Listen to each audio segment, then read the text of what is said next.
Good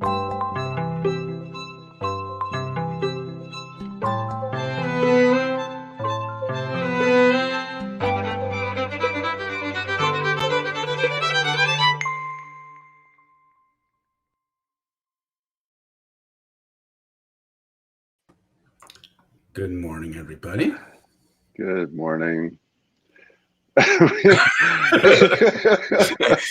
we're just made a really bad joke before this, so we're going to be laughing. But I think even I have lines that I'm not going to cross in a public broadcast. So I'm not going to share. I live in mystery. It's so bad. It's so bad. But speaking of funny, we're going to talk about the church and fascism. Oh, sorry, everybody. Oh my God. This is where you need to be able to cut the commercial or something. I know. So I'm Daniel Walpert. I direct Mike at the Minnesota Institute of Contemplation and Healing.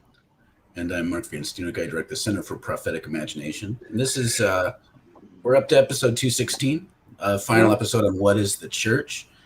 I've been thinking about every book. I don't think we've talked about at all the things that if you go buy a book on what is the church, any ecclesiology text that they would list. They name it. You're part of the Presbyterian Church, it's the word and sacrament stuff, right? Right.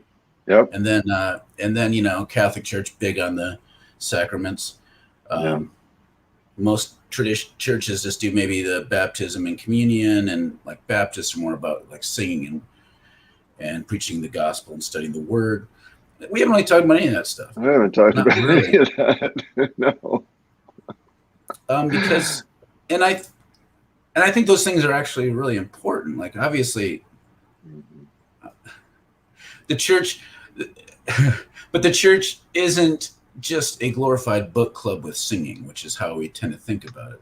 Those things need to be in service of something. And I think we've been trying to get at what that something is. Yeah, what that something is that's missing. Yeah.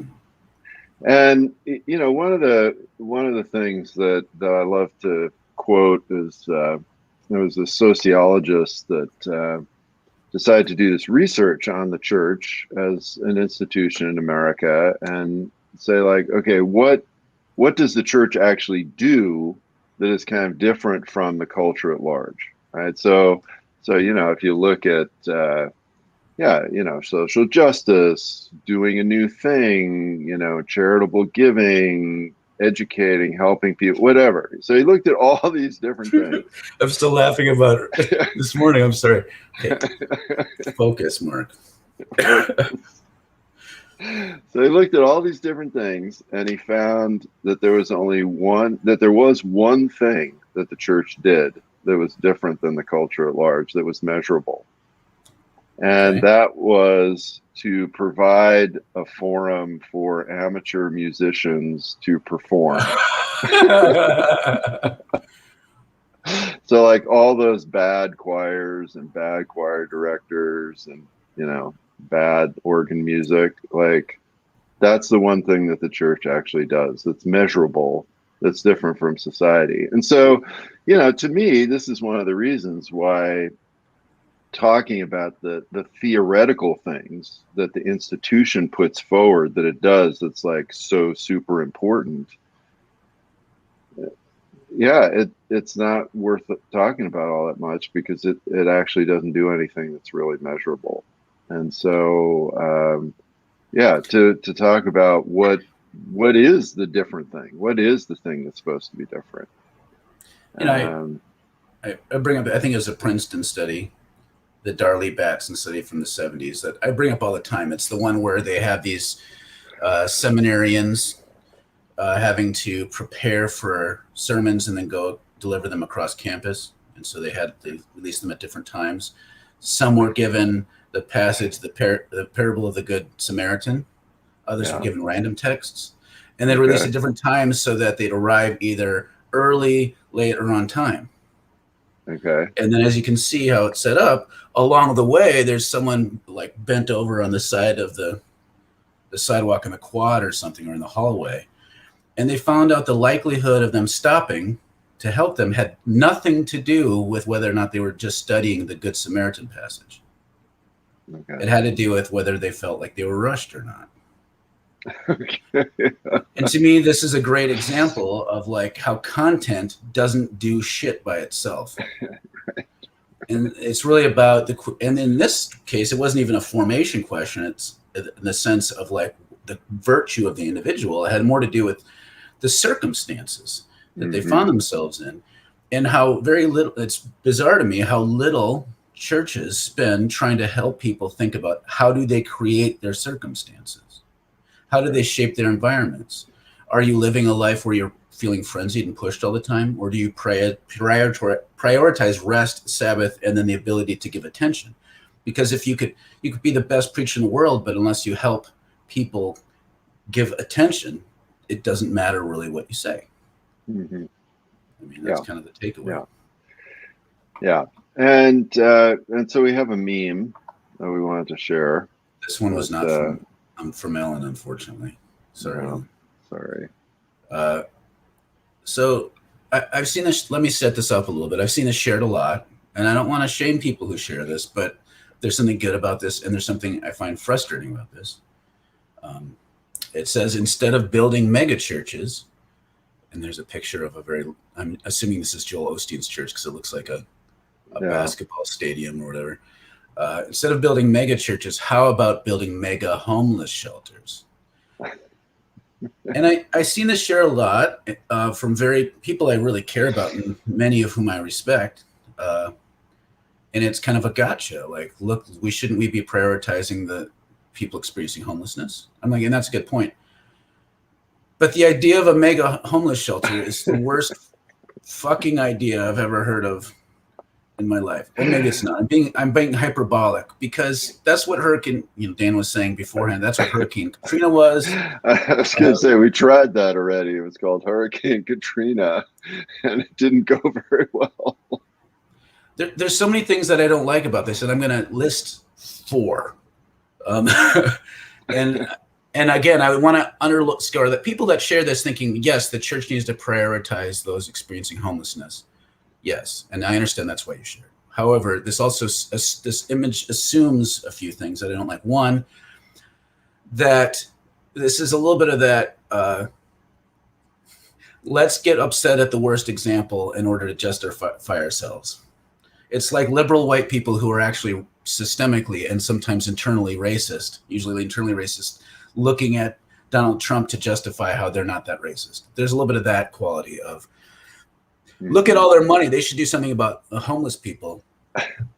Right. And then meanwhile, you're not interrogating whether or not you're doing anything about that. Right. 2, no homeless person I've ever met in my entire life would love the idea of living in a place like that, in a tent with thousands of other people crammed in, with it blocked from the sky, where it's going to smell like porta potties, and it's just not a good environment. And so there's this other thing is that somehow people experiencing homelessness aren't deserving of an entire house for themselves just by the fact of them being human beings. Right. They have one seat in the stadium. Yeah. So my second thing is that's not really solving a problem. That's like actually just literally warehousing human beings as though that's a good solution. And that's a failure of the political, moral, and economic imagination. Another thing I don't like about it is there's also this example, like let's say there is a church that does a big grandiose thing. What ends up happening is people point to them as an example of how good Christianity is. So if you start criticizing Christianity, people say, well, what about St. Francis? People like pointing to these virtuous counterexamples as though they're normative when it's not the case. I said I had 4, but I only have 3. Those are enough. And really what it comes down to is like, each of those fail at a fundamental level to ask this question: how do we, small and large, create space and systems, structures, programs that nurture the kinds of relationships that make the need for a meme like this irrelevant? Right. Well, and so what I would say the 4th thing is, and it's connected to the other 3, but to me it is another way of phrasing what you just talked about. The 4th thing is that it implies that the people who are members of that church who are successful don't have to change. Yes. Right. So that they just, again, it's this charity model. We've talked about that before, right? Yeah. So this is why, to me, the main incredibly important hinge point where we have to say, what is the church? How does the church work? Is it the church? Is it not the church? Is that if there is not an alternative economic system connected to this institution, I would suggest that it cannot be the church. It's not going to be the church. It's just going to be some version of some club within the dominant economic imperial system. And there's no coincidence that monastic rules all have an alternative economic system, and they're very intentional about it and very upfront about it, right? And the thing is, when you walk into a church that is not an intentional community kind of church, there is no discussion about any kind of alternative economic system. Right. The only discussion is, well, you need to give some, but there's no discussion about what's in the background. That, where is the money coming from? How is the money made? How is the money distributed? Right? There's no conversation about any of that. It's just assumed that the basic economic system is good, or that's the way it is, and the church isn't supposed to address that or do anything about that. And that, to me, is one of the main reasons that these institutions actually fail at being the church. And then you get weird memes like that. Yeah. That makes Gus rage tears. Yeah, let's see. This meme makes me rage tears. Yeah. Got a couple other comments. Is the church really a church of what it is supposed to be, or just an idea of whoever is using it to further an agenda? Yeah. Well, and that's certainly what happened when the church got co-opted into the Roman Empire. And Constantine was very clear about that. That he supposedly had this vision that if he became Christian, he'd win these battles. And so, he goes about making the church the official religion of the empire.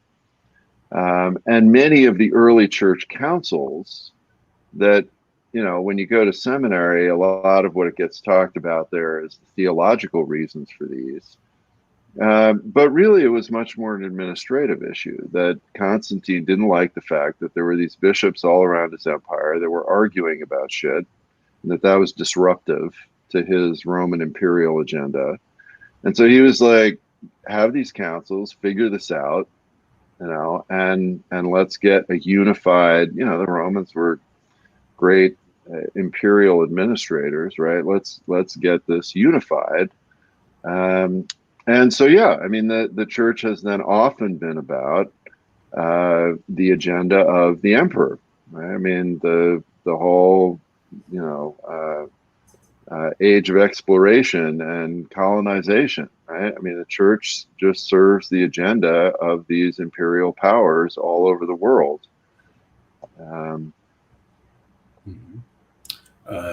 CK says, church is the economics of whiteness. A lot of the time, for sure. Yep. Karen writes, how about housing for all? Yeah, I mean, yeah.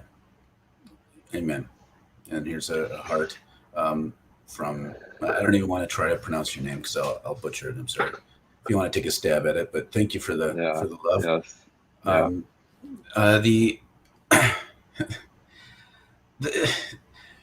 So the question is, like, what do you do? Like, part of the challenge is, even before the steps that you need to take before you even start asking, is like a certain amount of vulnerability that there's taboo about.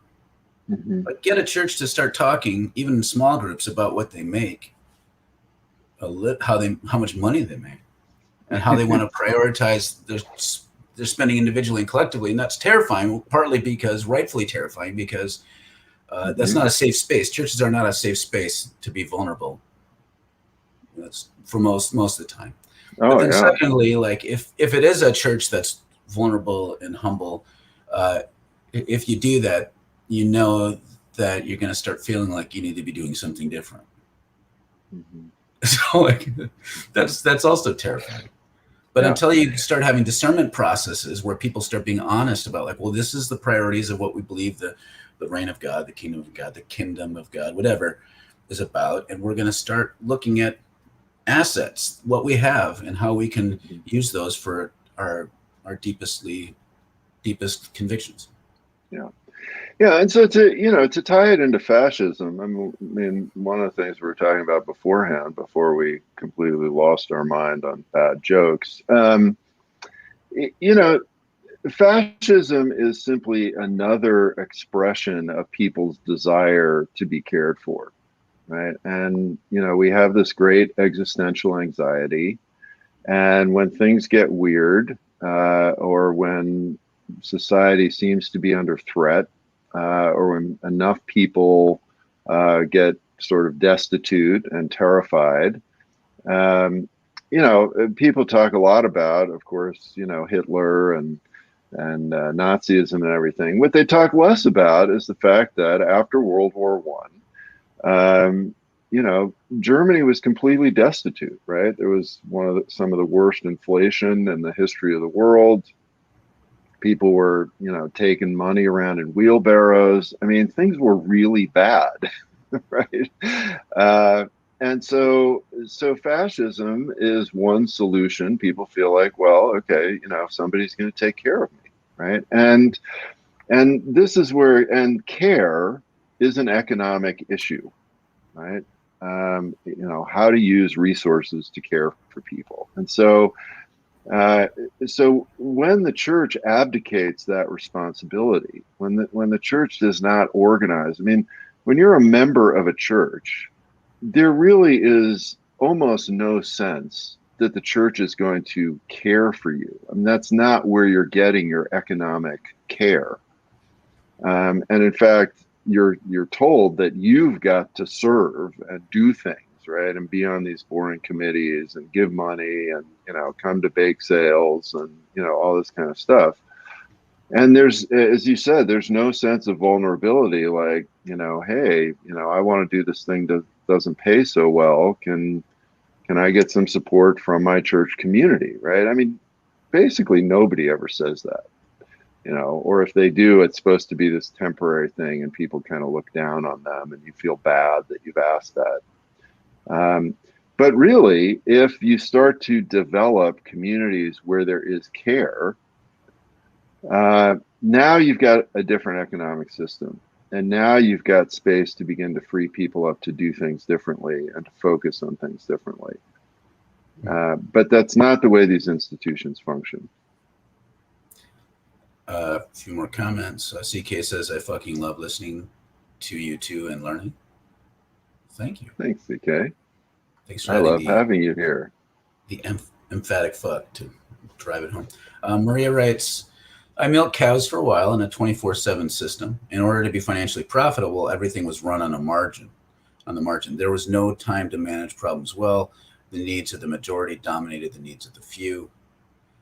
Probably any system has similar issues to what I ran into with the dairy.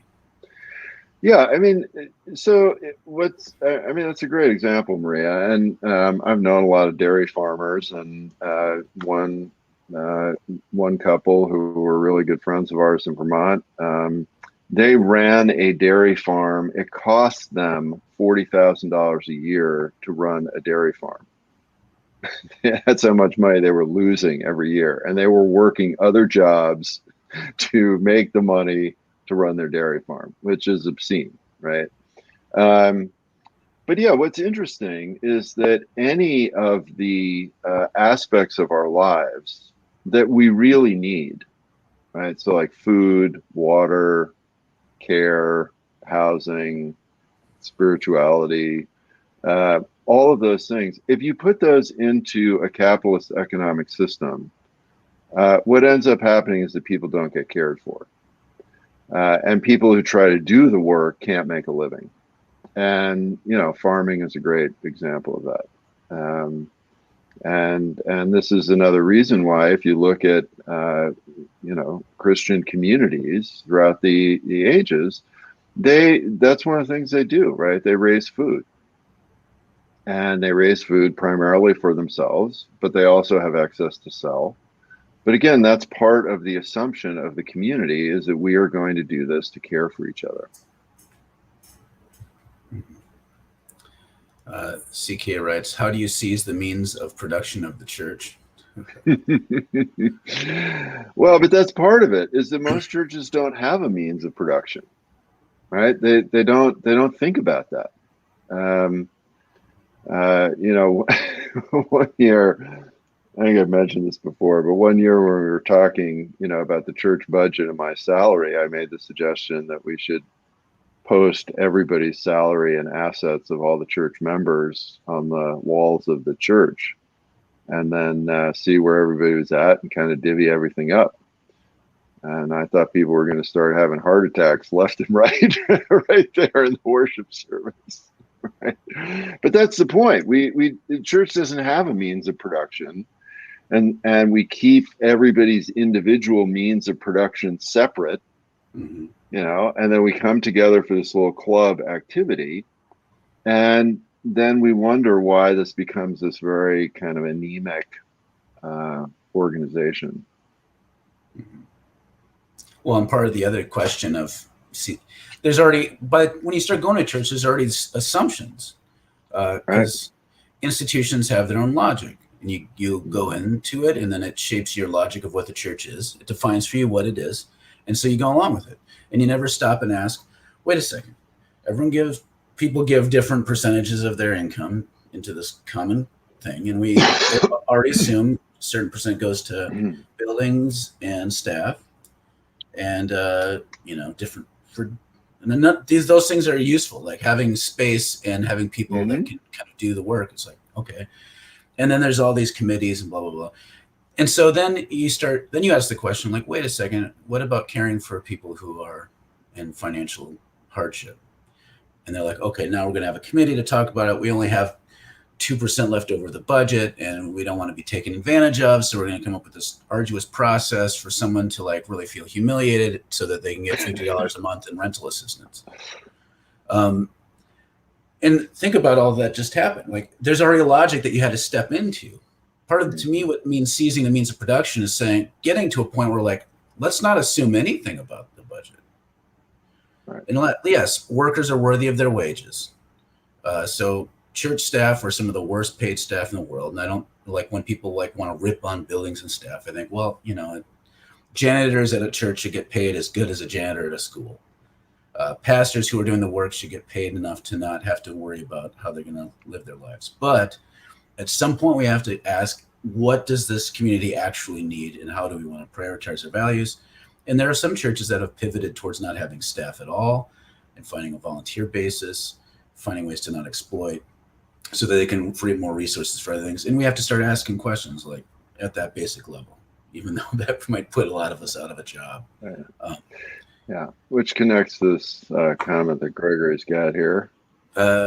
Gregory writes, this is a great time to revisit why the church exists in the first place. Every 500 years or so, we're due for one of these shakeups.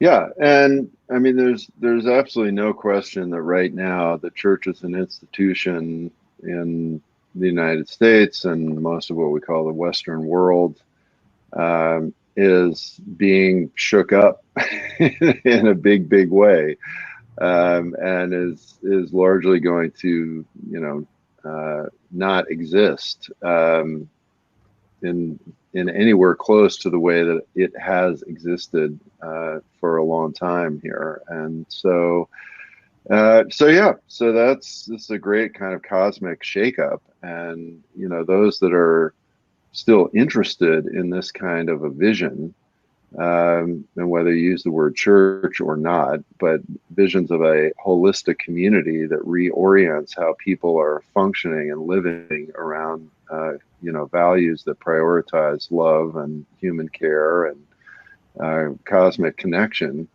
Those that are still interested in that, there's going to be a lot of space to do something different. because, yeah, the old thing is definitely passing away. Gus writes, there's a monastic brewery in Europe that made the list of best beers in the world. Overnight demand is through the roof.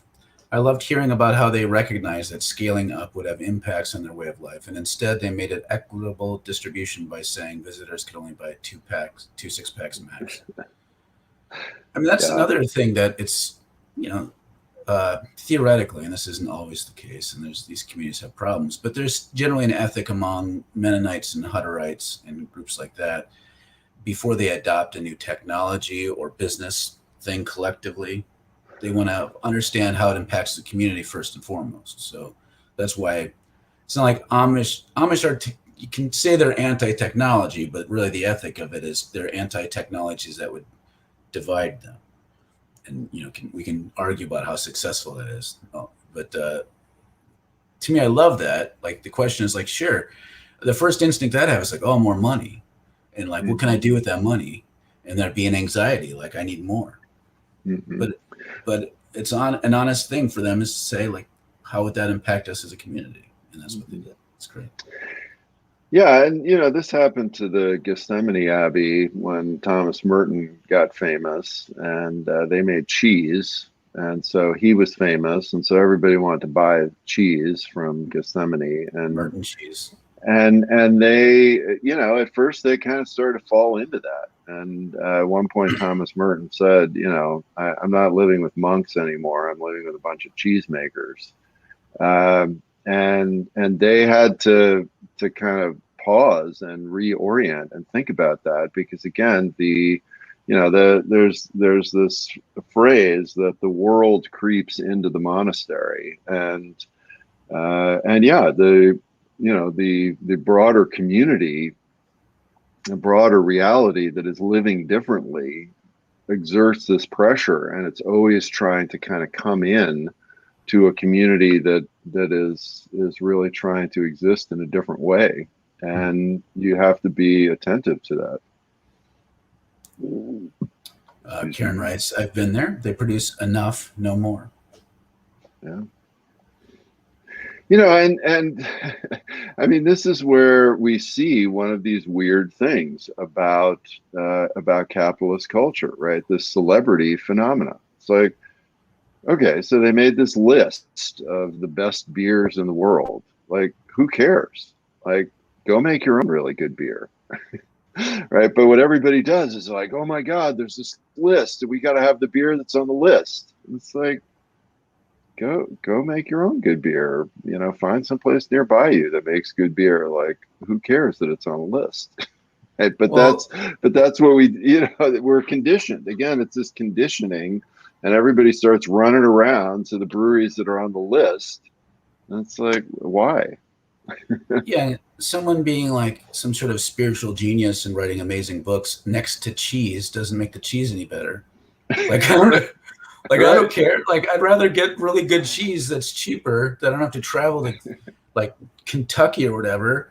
I'm just going to get some Wisconsin's. Like, if I really want really good cheese that I have to take a little more effort towards, I'll just drive over to Wisconsin and get some of their cheese. Although I don't think Wisconsin makes better cheese than Minnesota. I know that's people always say that. Carol, Dan hates when I skip these. There's some more love from Connor. Thank you. Thanks, Connor. Carol writes, my friend worked as church receptionist. At age 70, she was told to go. No pension. She's homeless now. She cares for an elderly woman who has dementia. So at least God, this is so horrible. So at least she has a place to sleep at night. But during the day, she walks the street. We do have a pandemic, and the community will just not assist. Like, I get it. Like, I get that churches are often struggling and don't have a lot of money and don't have forward thinking. But this is, and again, we could blame this individual church, and they should be held accountable, because that's really shitty. Yeah. But also, this is an epidemic of moral and economic failure in the church in general. Like, very few churches have that pension stuff. Like, and sometimes denominations. Almost never. Almost never. Well, and then like in the evangelical church, like, so mainline churches will have some sort of professionalism, which I like to dump on. But one of the good sides of there are things like retirement needs to be thought of. In evangelical churches, especially if you're starting a church, like I didn't get paid at all for a lot of this stuff, and that was normative. Yeah. Because it's like, it's the pure evangelicalism has embraced pure entrepreneurialism, that if your idea is any good, it'll be self-sufficient, and then if your church is big, you deserve to get paid $300,000 a year. Like that's kind of, or more. Well, and again, see, even that statement that you've made a couple times of the church doesn't have any money is part of that whole set of assumptions, right? Because what we do know is that on average, church members have a higher per capita income than the country at large. Mm-hmm. And so if you look at membership, the church membership and their assets, churches actually do have a ton of money, right? But what they don't have is an ethic of sharing that money. That's what they don't have. They do have plenty of money. But the assumption, of course, is that every member is a private individual in a capitalist economy that voluntarily gives a little bit of their money to this institution. And really intentionally starves it so that it can't have an impact and doesn't have an impact very much on things at large. Well, it's this, charity model. So giving to the church is plus, it's virtue. It's not the bare minimum. It's not the least you can do. And already, if you start saying, well, you have to tithe, then our brain goes to, just kind of jumps to churches like this, right?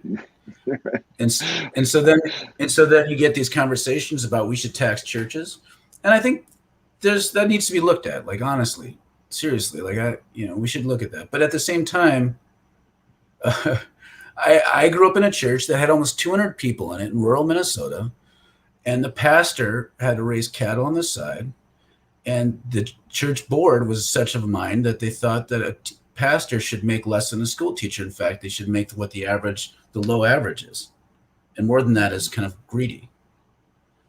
So you get this kind of thing like, okay, there's so many problems with how we think about economics in the church that on the one hand, like, yes, big churches that have money rolling in, Joel Osteen, we need to look about taxes and what does it mean for churches to be held accountable, but then also realize there's accountability on the other side too, where you have 70-year-olds being made homeless and pastors working 50 hours a week and they make really minimum wage without a pension. All this stuff happens, and all of it is a lack of economic imagination about what kind of community we could have. And it's all driven by capitalist crap logic of some form or another. All right, couple comments and we're over. Yep. And good, we get to end with Catherine. So there's another comment. I haven't heard from Catherine for a few days. No. CK writes, so if you look at a 1.3 mile circumference of 55404, that's where I live, and the amount of churches from the storefront church to the Basilica of St. Mary, and yet all of them haven't done much of anything for the community except extort money, in my opinion. Now, I'm sure that might be a little bit of an overstatement in the terms of nothing, but it's mostly not. It's mostly accurate, I think. I mean, well, let's again, just be honest. I just go back to the sociologist study. I mean, he did this in a very objective way, and he looked at issue of charity and caring to see if churches were on the radar as different from the rest of society at large, and found that there was no distinguishable difference. Well, I'm going to pick a little fight here too, just to slip this in before Catherine's comment. Like the churches that have the strongest rhetoric about counterculture, like especially the larger Anabaptist ones, and I'm not going to name names. You can look up large Anabaptist churches or neo-Anabaptist. None of them have statistically any different practices economically, even though they're saying that they're trying to be a counter civitas or living into the kingdom of God. Like having a soup kitchen and like some stuff like homeless services, those are good things. I don't want to just dump on that work. It's essential. Survival till revolution, survival pending revolution. That's a Black Panther idea that churches should be thinking that way about the kind of charitable things we do. But there are tons of churches that have created whole homeless food agencies that have spun off that don't think of themselves as countercultural. So we got to again think. We need to step away from this exceptionalism that wants to look at ourselves as being some sort of shining beacon without actually having to do the work of being very different. And rhetoric is cheap. So Catherine says, studying the history of Lutheran settler churches, I noticed that from the micro perspective, the church seemed to function in many ways as an effective hub for mutual aid. There's a lot of traditions of mutual aid in different church denominations, building schools, nursing homes, insurance, etc. But zoom out to see how it was benefiting a specific in-group as part of a colonial system of exploitation of others. Yeah, I know you've got a lot of crap for pointing out this sort of stuff in your research, in your doctoral research. But it's true. I mean, that's another piece of it. Mutual aid has tended to be insular. Yeah. And so that's another piece of it, like, that needs to be looked at. Like, what does it mean to practice Jubilee? That's not just mutual aid. Jubilee is kind of this pouring outward of abundance that, is at the heart of Jesus's economic vision. Gus writes, we need an irreducible minimum. This level of existence is just not enough. Housing, medical, food, water. And that's one of the things that again the intentional church community does, right, is set that irreducible minimum. I mean, that's very biblical. That's really what the law is all about. I mean, people like to rip on the law all the time, but really the law is exactly about that irreducible minimum, that everybody gets the basic stuff. That again, if that is not a part of whatever the church institution is about, then you're always going to get this drift into country clubism. Karen says Lutheran Brotherhood, which was a mutual aid organization, is now Thrivent. Thrivent. And Thrivent is then, of course, invested in prisons and private weapons, prisons. Which we've done some stuff around. Catherine, final comment. I may have totally missed evidence of rich Lutherans exploiting poor ones on the micro level. It is weirdly hard to research all this historically because of the silence around economic dynamics within churches, to the point where extreme investigative sleuthery is necessary. Right. That says a lot, right? Yeah. And right, because there wouldn't be evidence of the church council sitting down and going, let's pass a resolution saying we endorse capitalism as the underlying fundamentals of our life together. Right? Like, they wouldn't have done that. It just would have been in everybody's head as the basic way to go. So, all right. Well, we are done for the week, and we are also going to take our little summer break here for July. So we will be back the beginning of August, assuming that we can do that. And the zombies haven't gotten us. So we hope you guys have a great month, and thank you so much for being part of this. Peace, everybody. See you in a month. Bye.